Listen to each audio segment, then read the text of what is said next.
Hello and welcome to today's Fat Tail Daily video. It is a Wednesday and Callum, our small cap specialist, you just released a really important small cap comeback report today, which we'll get some details over to you in a moment. But first, how are you doing, mate?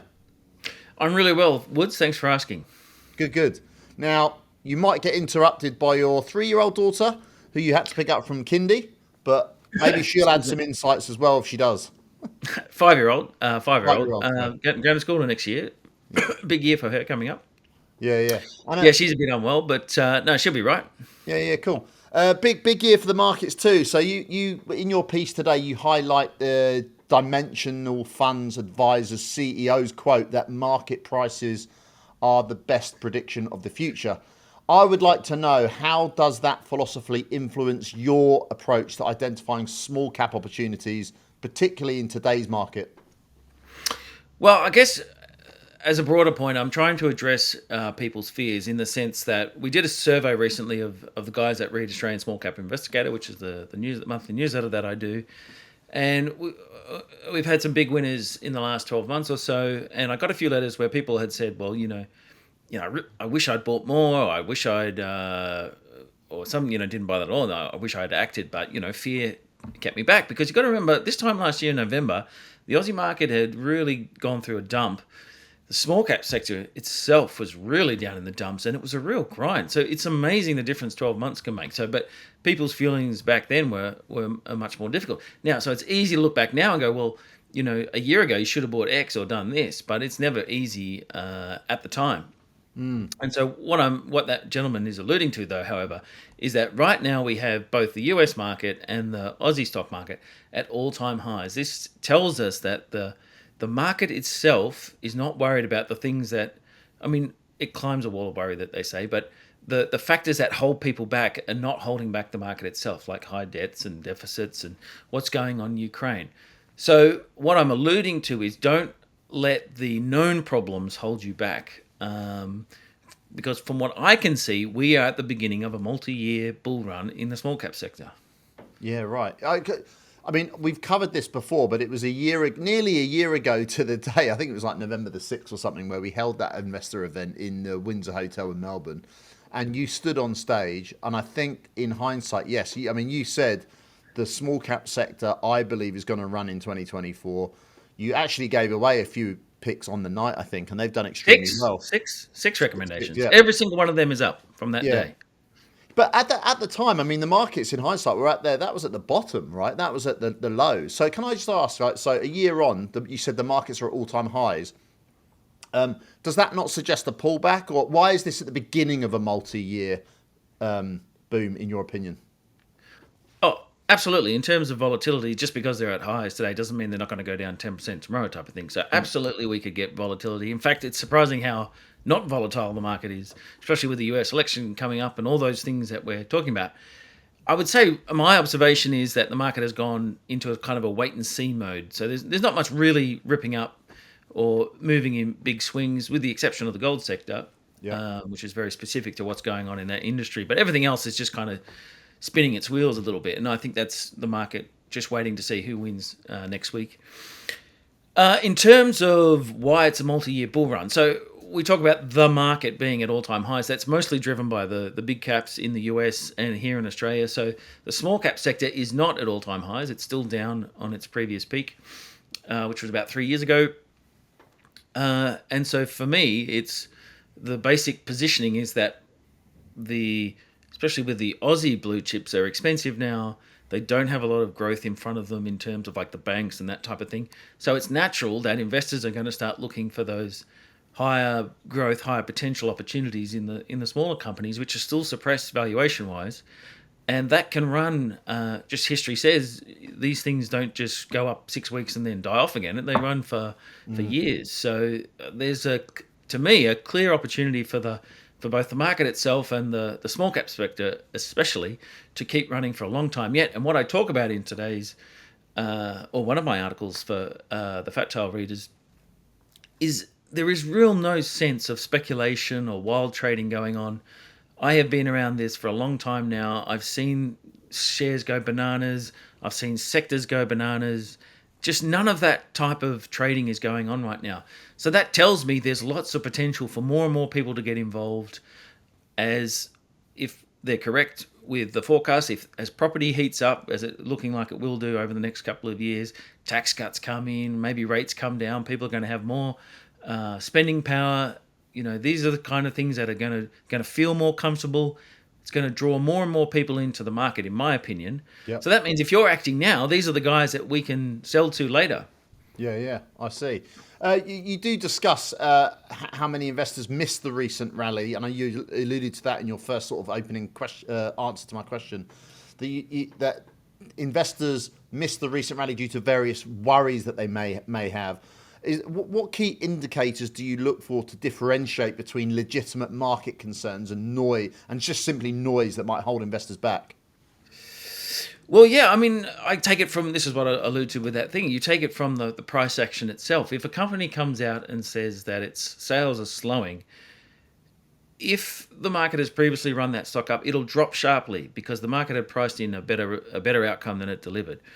At the moment, companies, are saying, sales are slow, or, it's still difficult out there. The consumer's tough. The market has priced all these things in already. So it's now looking beyond to 2025, 2026, even further out, and is prepared to back the companies that it likes on the assumption that, okay, things aren't maybe great now, but they're going to be really, or a lot better, or possibly better in 1 or 2 years. So I derive that from the price action itself. Or in the case of something like gold, you have a situation where the gold price itself is telling you that it's going up, it's bullish. I mean, it doesn't get any more obvious. It's gone up 30%. So of course, gold stocks are making more money, and they're now reacting to that fundamental factor. So you don't have to look too far to see these kind of signals. And now you can, for example, with interest rates, you watch the bond market. They're pricing in cuts to come. So that gives you a solid base to go, well, there's fundamental reasons for the stock market to be pretty happy where things are at right now. You use in the piece, you use Temple and Webster as an example of how the market prices in future growth despite current headwinds. What similar patterns are you seeing in other small cap stocks that suggest similar opportunities? Well, for example, if you take a look at some of the real estate names, like the smaller lenders, you have a situation now where they were really crushed over the last few years, and they're one of the sectors that haven't re-rated higher. But I've noticed in recent sell-offs that those stocks aren't reacting down, and I think it's pretty clear that the professional side of the community can see the fact that these have cheap valuations. Housing credit, which is released every month is now tracking at 5% a year, so it's growing. It's a very big market. It's a $2 trillion market. So you just look at price action like that and you go, well, if this has got a very solid fundamental business in mortgages aren't going anywhere, a fundamental good industry, it's logical that there's value there, that those stocks are cheap and that you can get them at a suppressed valuation. Doesn't mean they're guaranteed to go up, but your risk is lower than it was a couple of years ago. And if property continues to go up and people chase that, investor loans are growing again, those companies can make money again. So that's the kind of things I look for. Another sector to watch is the mining juniors. So they've all been crushed. The gold ones are starting to rumble, but all the other sectors are still down in the dumps because commodity prices have been off the boil and China's off the boil. Now China is talking about stimulating again with big numbers. They're the biggest buyer of resources. It's logical that commodity prices will react if that happens. So there's just lots of opportunity. Again, these are all fundamental reasons why the small cap market can run for years yet, because whilst we've had some really good specific winners, there's lots of little subsectors that haven't moved yet and have lots of latent potential. Just final question. You sort of end your piece on a recommendation that you actually made. The company's called Nuix. And I can say that because, it's run up pretty hard, and I don't know if it's still a buy or anything like that, but I know it's increased around 600% since you recommended it. How long ago was that? 6 months ago or something? No, not 6 months, but I've recommended it twice. So last year I recommended it to the readers as a play on artificial intelligence. That was in May, and then I reiterated the buy in February this year as part of another report, a different report on artificial intelligence. Yeah. So it's up 300% for those guys that came on with that one in 6 months. So anyway, 600, 300. Pretty good move. Ripping returns, yeah.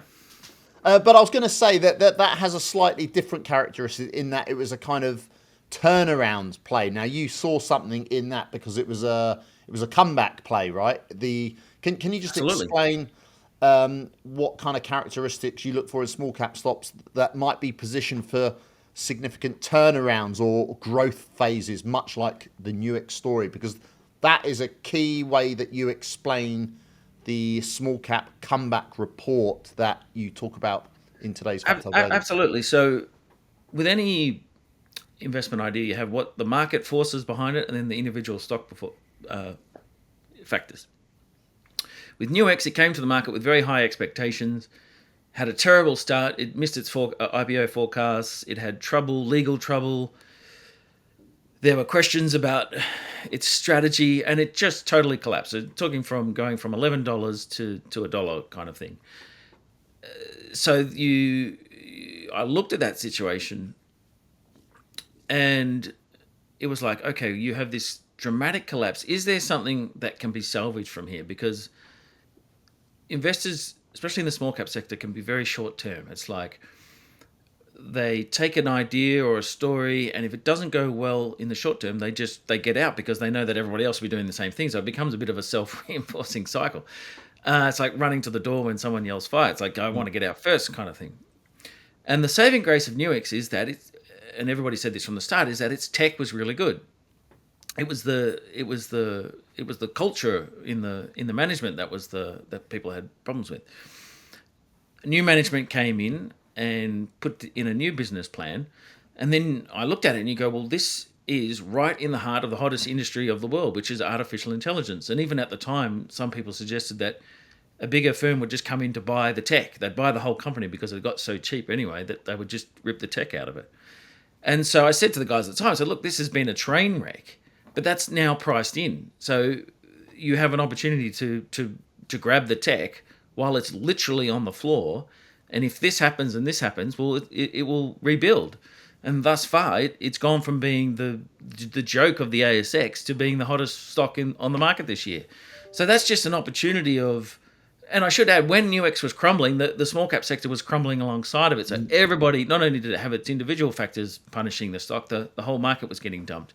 So it was just a unique situation, but you only see those if you're watching and waiting. And so part of my job is just to follow these stocks and stories and see how they play out, and things swing from overvalued to undervalued to crisis or what have you. And the market itself went dumped.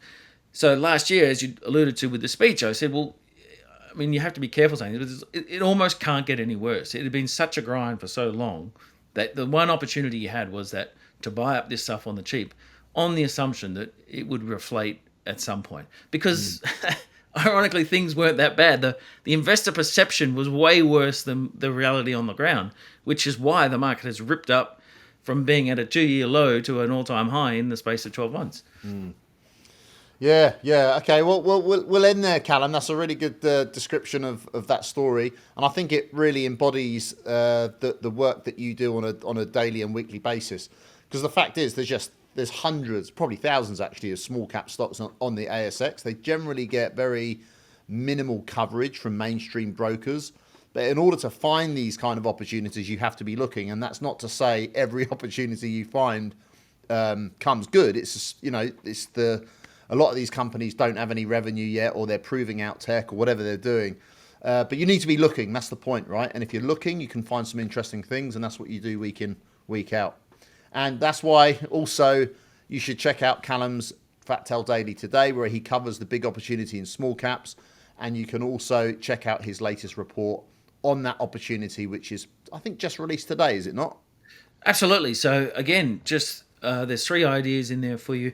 I mean, the last AI report I did, we had Drone Shield double in, what was it, 4 months or something. Nuix went up 300%. Another one called Index has done really well.